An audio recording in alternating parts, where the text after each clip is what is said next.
Hey folks, how's it going? This is Iron Seagull here, back with another update overview for The Sims 4. This one is for July 2023, which is also the patch coming out just before Horse Ranch. So we got some interesting things to cover here, so without further ado, let's get right into it. We'll start off with Create a Sim. One thing you may notice is that many of the traits have been moved to other categories, because before this update, it was pretty stacked in favor of lifestyle, but now the traits are more evenly distributed, so that's nice. We got some Native American representation, and part of that is 3 new hairstyles.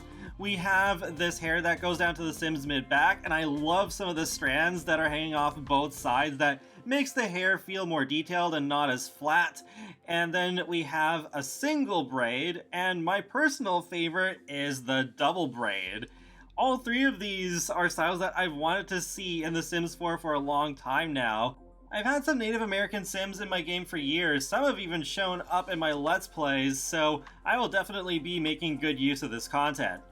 All 3 of the hairstyles are also available on the masculine frame, and children too, so that's pretty nice. It's not just Native Americans who got some representation though, we also got some East Asian inspired brows and eye presets. Thanks to SimGuru Ash for providing those pictures, because with the eye presets I didn't want to accidentally show ones that we already had, but I did get some footage of the new brows, and I think they look pretty good, though there are a couple of them where the color seems to be a bit off in comparison to the colors that are just normally there for hair and eyebrows. In addition, we have some eye bags that are under the eye details, so that's a cool addition as well for some added realism. The other thing we got for Native American representation is a new recipe, 3 Sisters Chili, where the 3 sisters are corn, beans, and squash. That does make me wish we had those as actual harvestables in the game. But still, it's always nice to get some new food, and I love how they continue having the descriptions in-game when you hover over the recipe. Plus, as far as representation goes, it is nice when they go above just objects and clothing that represents the culture. Moving on to build mode, we'll start off with my favorite addition in this whole update. I've wanted this for so long, the ability to paint the ceilings. You can use any floor tile in the game, including custom content, and just put that on the ceiling. So you just go to the floor section, and then you will see there's paint ceilings by tile and paint ceiling by room, in addition to the normal flooring options we've always had.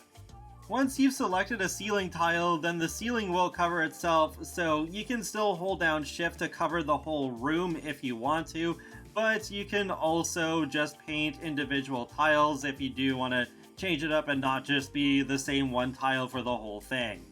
I know this isn't the best looking example, but this is just to show what is possible. Thankfully, something that will help you a lot with viewing your painted ceilings is finally the ability to go into free cam while in build mode by hitting the tab key. Ever since The Sims 4 first came out, we've been able to do this in live mode, but only now we can also do this while we're building.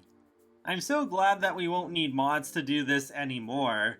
And with ceiling tiles, even though some may find that it's not really a big deal, it definitely is to me, even as someone who does not build much at all, because I do take a lot of pictures, and white ceilings, like the one even here at the entrance of this library in San Sequoia, it's like, oh, it's a little immersion breaking, but then when I can paint the ceiling like that, the difference is just massive.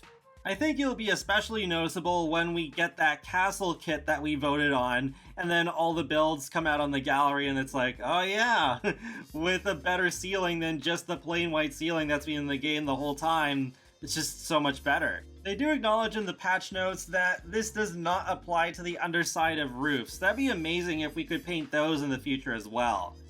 There's also a bunch of new swatches for existing base game wallpapers, floor tiles, one of the fences, as well as a new variant of one of the existing doors, but with ranch color schemes.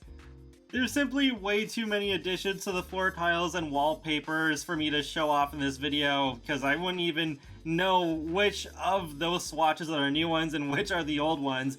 But I was curious about the fence, so I did pull out some of the new swatches here, or at least I'm pretty sure all these ones are new. And I also checked out the new door, since it is a separate entry in the catalog, which is interesting. But yeah, those swatches look really cool too, and definitely appropriate for building your ranch if you are buying Horse Ranch.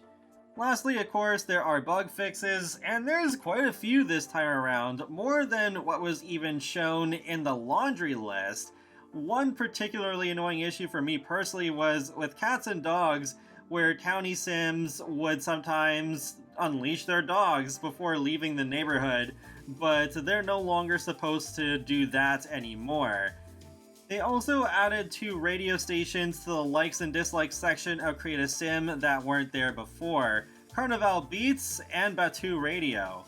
One other thing they did with the music is that there were some complaints that with the R&B radio station they recently added, almost all of the music was not made by black artists, and especially with the history of that genre and that being added the same week as Juneteenth, that was not EA's best move.